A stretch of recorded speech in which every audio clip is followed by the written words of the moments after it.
The 4.2 banners just dropped.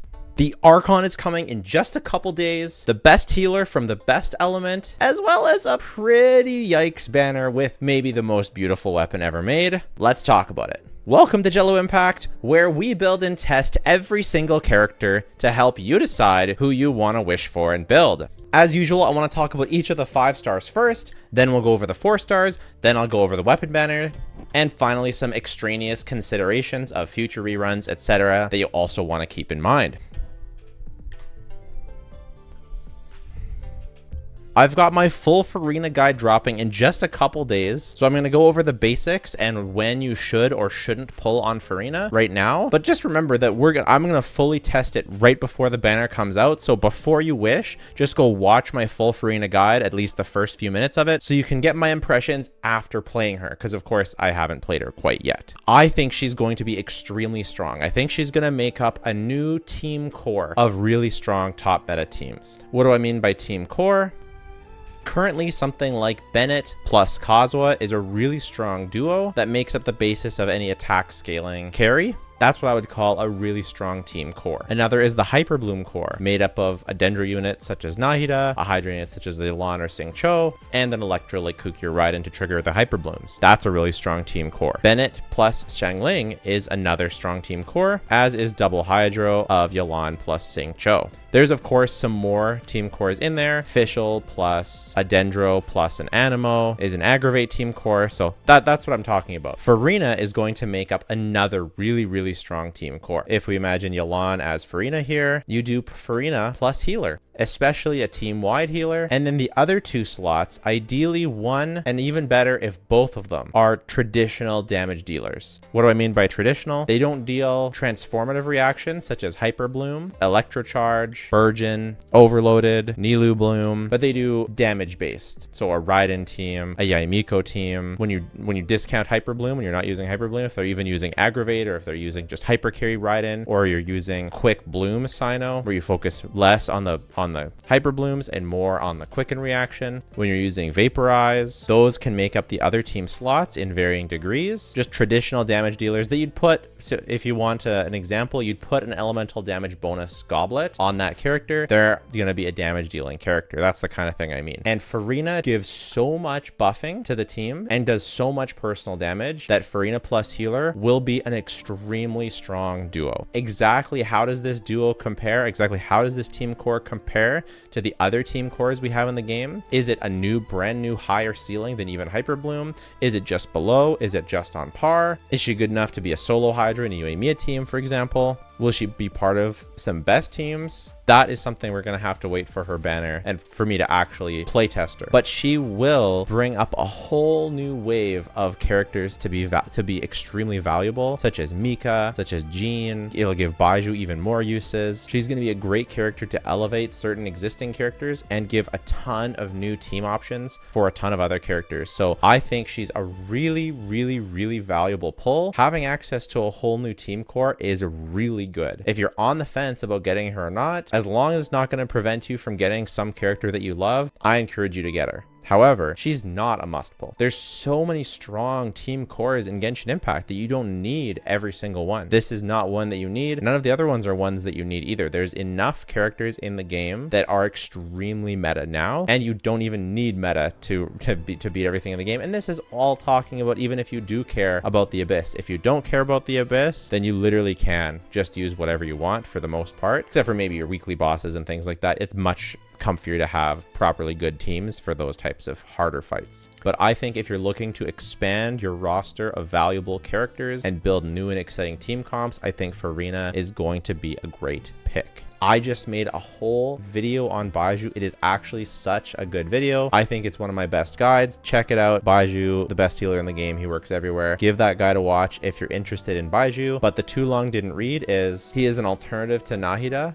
as a Dendro driver for Hyper Bloom teams. Probably the only really great Hyper Bloom alternative we have. He's great in Nilou teams. He's great in Aggravate teams. He's great in Sino teams. If you want the best for your Sino, if you want the most comfy for your Keqing or Yaimiko aggravate, Baizhu is probably your guy. However, for certain teams, for many teams, whether it's aggravate, even whether it's Nilou, whether it's something else, whether it's Tighnari, there are other options. You don't need to get Baizhu. He's not the only Dendro defensive healer. He's not the only defensive Dendro option. There's Kirara right there. There's Yaoya right there. And both of them are amazing, amazing characters in their own right. If they're less powerful than Baizhu, it is very minimally. I would say Baizhu is sort of a combination of both. He offers some interruption resistance and he offers some healing. Whereas Yao Yao just offers healing, Kirara just offers interruption resistance. Baizhu is a bit of both. Not as good interruption resistance as Kirara, but better healing than Yao Yao. Overall, I definitely think he's the best character of the three. He definitely feels like an upgrade when you're using him. I never find myself using Kirara or Yao Yao, sadly, because I love Kirara's design, but I love Baiju's kit so much, I just always end up choosing Baizhu. But on all of his teams, there are other options that you can go for. And that's the beauty of Genshin Impact. One of my favorite things about it, to be honest, is that there's no unit that you need to do a specific thing.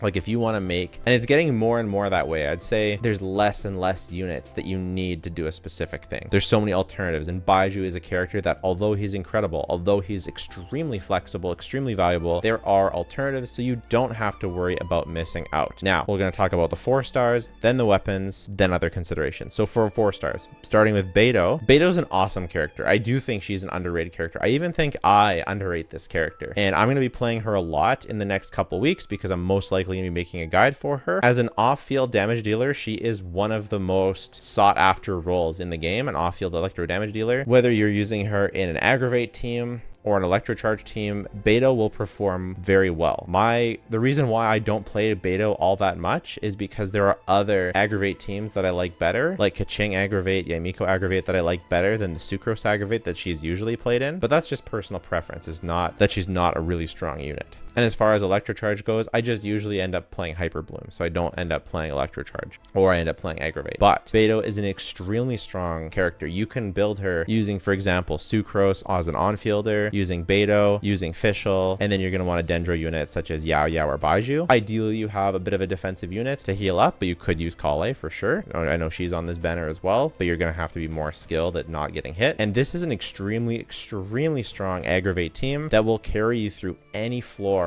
any AoE floor that the Abyss could ever throw at you. Beidou is an extremely strong character. She has great constellations but are not required for her kit. She offers defensive utility, which very, very few characters do. Damage reduction is very, very valuable in the meta that we find ourselves in now, where enemies just one-shot you sometimes. And to have a character like Beidou have some damage mitigation is super useful to prevent a one-shot. Not always enough to be your sole defensive utility, but a damage reduction of Beidou plus a healer like Yao Yao or Baizhu is going to make your clears very, very comfy. And yeah, I really wish I could sing Beidou's praises more, but there's one thing that holds me back from like loving this character, and it's that her single target performance falls off because her biggest damage comes between her electric eel that bounces between enemies. And to get her max damage, you really need 2 to 3 enemies specifically. Like ideally 2, but 3 works as well, reasonably, where her electric eel bounces back and forth. Actually, I don't know if it's the eel's bounce or the eels just surround her. Whatever it is. That's where she shines in those dual element scenarios, there are a lot in the Abyss. There's a lot of scenarios where you'll have 2 enemies. It's a very, very common scenario. But the monkey part of my brain is just like, oh, but there's always that one floor. There's that one chamber that only has a single target. So like her damage just falls off a cliff versus a single target. It's not that you can't still, get through it. It's not that she does absolutely 0 damage. It's not that your other characters can't carry their weight throughout that single target chamber, or that you can't use a different team in that chamber and then 36 star with multiple clears. But she just misses out on that like really high tier placement because she's not as flexible. But if you love Beidou, you want to make Beidou work, she's an incredible unit. She's one of the very best characters in the game when there are those exactly 2 enemies. Like one of the best characters in the game in that scenario. And it's not as uncommon as you would think when you first say it. So if you love Beidou, I highly, highly encourage you to build her, especially if you want to build an aggravate team and you either don't have or don't want to build someone like Sino, Yaimiko, or Keqing. Of course, Lisa is always an option, but Beidou is one of the stronger characters. And she is the strongest character in those 2 enemy scenarios, one of the strongest characters. So I do actually really, really love Beidou. Kale is very forgotten and generally outclassed by characters that provide the dendro application that she does, but also heal or have some sort of defensive utility. Like, you're more likely to use a Kirara or Yao Yao or Baizhu on the teams that you would use Kale, whether that would be an Aggravate team or a Nilou Bloom team. Kale does have one very specific advantage over all those characters, and that is that she can hold the elegy for the end bow. So if you happen to have an elegy for the end bow, I actually just wished for mine so that I could make a proper Kale guide, because if you love Kale and you want to max her out, using her on elegy for the end is the way to go. This makes her one of the premier aggravate supports, particularly for Keqing, who can utilize a ton of iframes, and you can use her with Fischl, Kazuha, Kale, and Keqing, and really go to town with the buffs that elegy for the end gives, and you're able to get away without a healer. It's kind of a high skill ceiling team though, but one of the options where she actually does shine is she is still to this day an arguably best in slot character on a Nilou team. She's arguably the best in slot second dendro, so you're going to use Nahida, Nilou, and Kokomi, and then Kale as the last slot. Arguably best in slot, especially if you have elegy for the end, giving that EM buff to the team. Super valuable and very comfy to play. You don't need elegy for the end, mind you, to make her work. It's just that's where she really shines and goes above and beyond the other options, where she can actually, you know, have a strength reason to be played. But if you love Kale, you want to use Kale, you don't have to limit yourself to those. She is a dendro unit. You can still play her in some hyper bloom stuff. It's just that her dendro uptime is not as crazy. It's more front loaded, which has its uses. But I think overall, if you want to make her work, Aggravator, Nilou are the best ways. But there's other ways too. Look out for my Kale guide coming soon. And Charlotte is our final character. We got her kit the other day. She's going to be a healer. She basically has Nahida's skill where she tags all the enemies and she applies cryo and she heals your team. She's a full team healer. So if you've been paying attention, you know she works extremely well with Furina, and they're going to have a ton of synergies together. Wait for my Charlotte guide. Don't pull on this banner just for Charlotte. Charlotte has her best uses when she's with Furina. She's going to have some teams outside of that, but generally she's going to be a great Furina partner. It's really nice that she's included on this banner, so that even if you don't have someone like Jean, someone like Baizhu, etc., you're almost definitely going to get some copies, or at least one, of Charlotte, and you'll be able to have that core that we talked about for Furina. So overall, I give these banners a decent out of 10. They're not insane banners by any means, but if you're going for Furina anyways, having Charlotte on the banner is good. Beidou's a great character to build. Kale is just very replaceable, but still a solid character. If you're wishing on the Furina banner, so you have like a dual core, and Beidou actually will work with Furina. I'm not exactly sure what the best team option will be for Beidou and Furina together. I'll have to think about it, but being an off-field damage dealer, she will utilize Furina's buff, and Hydro and Electro do go together. So keep that pin in your head for I'll be testing out some stuff with them. And even if you go for this banner, Baizhu and Beidou are a great pairing as well. You throw Fischl and a Sucrose in there, and you're rocking. You've got your team to 36 star, the AoE side of the Abyss, 100%. Now for the weapon banner, this is a skip. I don't want to spend too long on this, but this is a big skip. Unless you are an absolute mega simp for your Furina and you just want the hottest looking drip to go on her, this is a mega skip. And same with Baizhu. Baizhu has incredible free-to-play alternatives. You can check out my Baizhu guide for them all, but just stick to Prototype Amber for Baizhu, and just stick to either the Festering Desire, the Favonius Lance, or the Pipe, the fishing weapon for Furina. This banner is complete bait. Baiju's weapon is really not that good for him. Like, it is good for him, right? It's his best weapon, but it doesn't give a big impact the way that the 5-star weapons should. And Furina, she needs so much energy recharge that you're often better off. You're going to have to run an ER Sands if you run this weapon, and then the damage difference is not going to be that great. And to have to risk this weapon for this, if you really want this weapon, just wait for her rerun. Just wait. She's almost definitely going to be paired with a better character's weapon. Not a better character, Baiju's a great character, but with a weapon that's more a valuable weapon to your account. We can talk about the 4-stars. They're decent, right? The bell is obviously useless. Sac Frags is